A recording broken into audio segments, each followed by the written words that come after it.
सुदामा जी भगवान के परम भक्त हैं। इसके बाद भगवान कुरुक्षेत्र गए हैं, जहां भगवान अपनी गोपियों से भेंट करते हैं। भगवान कुरुक्षेत्र गए हैं गोपियों से मिलने के लिए।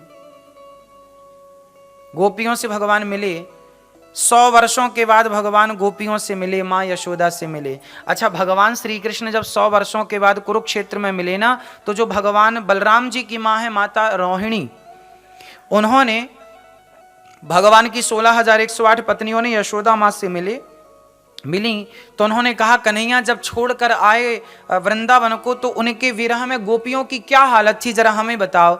यशोदा मैया ने मना कर दिया, मैं बताने में सामर्थ्य नहीं हूं, मैं कह ना पाऊंगी। तब रोहिणी मैया ने बताया। ऐसी सारी भगवान की पत्नियां बैठी और कृष्ण के जाने के बाद गोपियों की हालत क्या थी, जब उस बात का जिक्र किया, जब बताई ना, तो द्वार पर 3 लोग खड़े थे, भगवान कृष्ण, बलराम जी और सुभद्रा जी।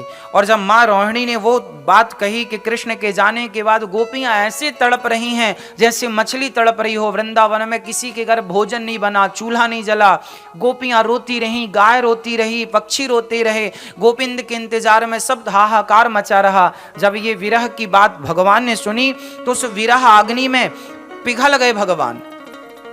जैसे अधिक ताप में लोहा, सोना, चांदी पिघल के पानी हो जाता है, ऐसे भगवान श्री कृष्ण पिघल गए। और भगवान का पिघला हुआ शरीर, हाथ पिघल गए, आंख पिघल गए, पांव पिघल गए। नारद जी दौड़े, मैया मैया बंद करो कथा, देखो कन्हैया की हालत क्या हो गई, शरीर पिघल गया। मैया ने जाकर देखा कन्हैया के शरीर पिघल चुके थे। हे कन्हैया क्या करें, कौन सा वैद्य बुलाएं कि तुम्हारा स्वास्थ्य ठीक हो। भगवान बोले, ना मां, मैं इस प्रेम की निशानी यूं ही बनकर खड़ा रहूंगा। वही भगवान का पिघला हुआ शरीर जगन्नाथ भगवान के रूप से जाना जाता है। सुभद्रा, बलराम जी और भगवान श्री कृष्ण, जो जगन्नाथ जी के हाथ क्यों नहीं है, प्रेम में पिघल गए थे। जगन्नाथ जी की आंख, हाथ, पांव, जगन्नाथ जी कौन है, भगवान का वही पिघला हुआ शरीर। शरीर भी पिघलता है, अधिक ताप हो तो पत्थर भी पिघल जाता है, ज्वालामुखी फटती है तो पत्थर भी पिघलता है, पत्थर भी। तो भगवान उस प्रेम में, गोपियों के प्रेम की प्रतिमूर्ति जगन्नाथ जी हैं।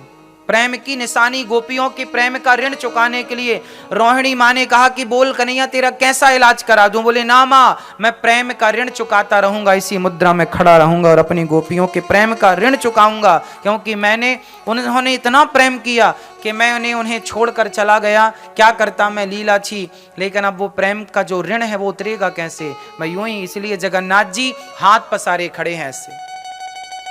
जगन्नाथ जी ऐसे क्यों खड़े हैं, ऐसे इसलिए खड़े हैं मानो वो अपनी गोपियों से कहते हैं, गोपियों आओ, मैं तुम्हें गले से लगाना चाहता हूं। मानो वो हर प्रेमी भक्त से कहते हैं कि मैंने तो अपना हाथ तुम्हारे लिए बढ़ा दिया, अब तुम अपने हाथ हमारी तरफ बढ़ाओ और मेरे गले से लग जाओ। इसलिए जगन्नाथ जी हाथ पसारे खड़े हैं ऐसे, इसलिए जगन्नाथ जी ऐसे।